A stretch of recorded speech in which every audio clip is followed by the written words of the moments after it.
네, 이런 정부 대책이 효과가 있을지 몇 가지 더 짚어보겠습니다. 중앙대 경영학부 위정현 교수와 얘기를 나눠보겠습니다.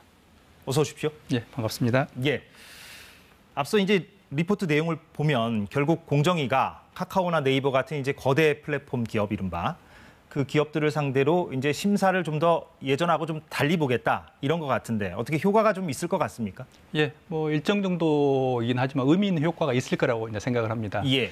이런 기준이 딱 들어오면 예를 들어서 상당히 이제 중형 특히 이제 플랫폼을 인수할 때 예를 들면 이용자가 예를 들어서 한 110만 정도 된다 이러면 딱 걸리는 거죠.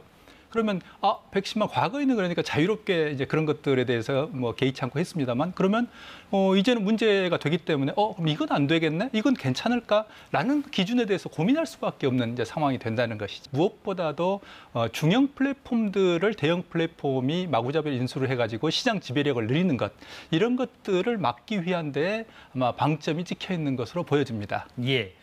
그런데 이제 일각에서는 이렇게 심사를 하다 보면 이제 인수 과정이 예전보다는 조금 불편해질 것이고 그러면 이런 얘기를 하더라고요. 그러니까 거대 플랫폼 기업이 그래도 전도 유망한 소규모 기업들을 좀 인수를 해줘야지만 어떤 창업의 활성화라고 할까요? 그 스타트업 기업 생태계를 조금 유지하는 데 있어서 도움이 되는 측면도 있는데 이렇게 규제를 좀 강화하는 것이 역효과를 불러오는 거 아니냐라는 반론도 있는 것 같습니다. 여기에 대해서 교수님이 재반론하신다면 어떻게 하시겠습니까? 이번 어떤 공정위 어떤 기준에 대해서 조금 오해한 측면이 좀 있는 것 같습니다. 인수가격 6천억 이건 오늘 굉장히 큰 금액입니다. 그리고 월간 이용자 수 100만 명 이것도 대단히 큰 규모입니다. 이런 점에서 어떤 의미에서는 중형보다 훨씬 더 큰 그런 어떤 플랫폼 인수가격이라고 볼 수 있습니다. 그런 점에서 예를 들면 우리가 이제 이걸 중형이라고 본다면 중형 이상의 플랫폼을 인수하는 데는 제한을 두겠다는 거고 반대로 공정위 이야기를 뒤집어서 이야기한다면 예를 들면 인수가격이 6천억이 안 되거나 또는 100만 명의 이용자가 안 되면 내버려 두겠다는 이야기거든요. 소규모는. 예. 그러면 반대로 이제 네이버나 카카오 이런 플랫폼 회사들은 소규모 회사들 중에서 좀 이 싹이 보이는 좀 장래가 좀 유망해 보이는 그런 스타트업들이나 벤처들을 집중적으로 인수합병할 수도 있습니다. 얼마 전에 이제 비판 여론을 의식해서인지 이제 카카오가 이른바 상생안을 내놓지 않았습니까? 이제 내용을 보면 이제 골목상권 침해하는 사업을 철수하는 걸 검토하겠다. 또 뭐 카카오 택시 서비스에서 기사들 요구를 일부 받아들이고 또 뭐 3천억 원인가요? 상생 기금도 내놓겠다. 뭐 이런 내용들인 것 같습니다. 어떻게 평가하십니까?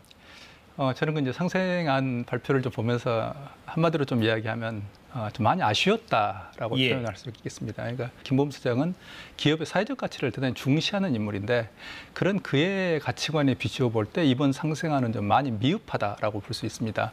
특히 이번 상생안을 이제 보게 되면 문제가 되고 있는 분야에서는 철수하겠다라고 이야기를 합니다. 예를 들면 모빌리티라든지 뭐 꽃배달, 미용실 이런 데인데 그러면 그 외에 문제가 되지 않는 즉 마찰이 일어나지 않고 있는 분야나 미래에 일어날 수 있는 분야, 마찰이 생길 수 있는 분야를 어떻게 할 것인가 하는 데에 대한 이야기는 없습니다. 1년에 600억 원 정도 되죠. 근데 600억 원이 과연 얼마만큼 충분한 금액인가? 600억 원 가지고 과연 무엇을 할 수 있는가? 이번 상생안에는 그런 어떤 의문에 대한 답이 없다는 점, 이런 점들로 비추어 볼 때 오히려 향후에 어떤 구체적인 대안이 나올 것인가를 지켜봐야 되는 상황인 것 같습니다. 그래서 결국에 이제 독과점을 좀 우리가 피하고 경쟁 체제가 유지돼야만 이제 소비자들이 거기서 이제 많은 혜택을 볼 수가 있을 텐데 그러면 앞서 본 그 공정위의 대책 말고 좀 더 보강할 부분은 없을까요?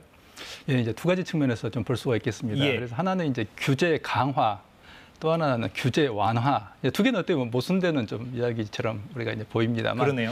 예를 들면 규제 강화라는 것은 현재 이제 카카오나 네이버 같은 플랫폼 기업에 대한 규제 강화를 이야기할 수 있습니다. 그래서 한 예를 들어서 우리가 이야기한다면 과거에 네이버가 부동산 이슈로 부동산에 진입했다가 아주 강력한 반발, 골목상권 침해에 대한 어떤 반감을 사가지고 철수한 적이 있습니다. 규제 완화라는 측면은 기존에 이제 모든 업종에서 플랫폼화가 진행이 되고 있습니다. 뭐 유통도 그렇고, 뭐 심지어는 뭐 기존의 자동차 같은 제조업에서도 플랫폼화가 진행되고 있고, 뭐 엔터테인먼트라든지 게임이라든지 모든 플랫폼들이 서로 상대의 영역으로 진격을 하고 있는데 그런 플랫폼들이 서로 상대의 영역에 자유롭게 융합할수록 규제를 완화시킬 줄 필요가 있겠다라고 생각을 합니다. 알겠습니다. 오늘 여기서 좀 마무리를 하겠습니다. 위정현 중앙대 경영학부 교수와 얘기를 나눠봤습니다. 고맙습니다. 감사합니다.